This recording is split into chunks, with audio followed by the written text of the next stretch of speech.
longer we stay in lockdown, the longer we have the uncertainty of this pandemic, the greater the erosion to cash use. And you'll find a lot of people will, I think, very reluctantly go back to it because they've forgotten how to use it. Within my business, RTGS Global, what we've seen is a massive interest in atomic settlement. And atomic settlement means that you can move liquidity, real validated liquidity, around the world in microseconds, 24/7 by 365. And if you take the plan or the aspiration of open banking, it is open money, and it means that your money is open and accessible to you 24/7 by 365. With atomic settlement, you can pay a shopkeeper of a contactless or digital payment, credit card payment, bank payment, or whatever, before you leave the store.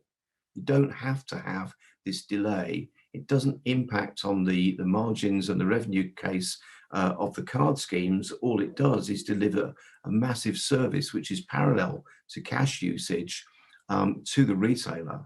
And I think once things like that start to happen, retailers will reject cash because it's a cost for them to cover.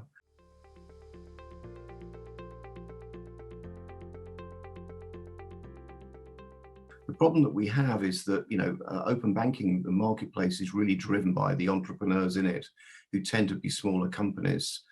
So, negative impacts from firms going over and causing inconvenience actually slows the whole market adoption down. So I think as an industry, as an open banking industry, we need to, potentially self-govern and have our own, code of excellence, perhaps over and above that the regulators are applying. The word that's used at the moment isn't a mark, it's just the word bank. And I think that's the issue. There's still trust with the banks. All the research shows that. But there's also a lot of smaller businesses who have the same level of trust, but we've just got to elevate that so that people can try out the technology and the experiences and the customer service experiences, which you get from new tech, which you don't get from old bank. There's tons of technologies and systems that you can use to make people's authorization of a payment simple, but we're not using it. And there's no utility or ubiquity in relation to how that's going to be deployed within the industry. And therefore, what you do is you just pass the friction back to the customers and then say, well, actually, when it goes wrong, it's your fault as a customer.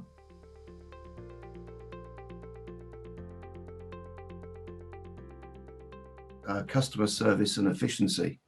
Those businesses that get into that are going to win. Everybody's got used to that, being stuck at home.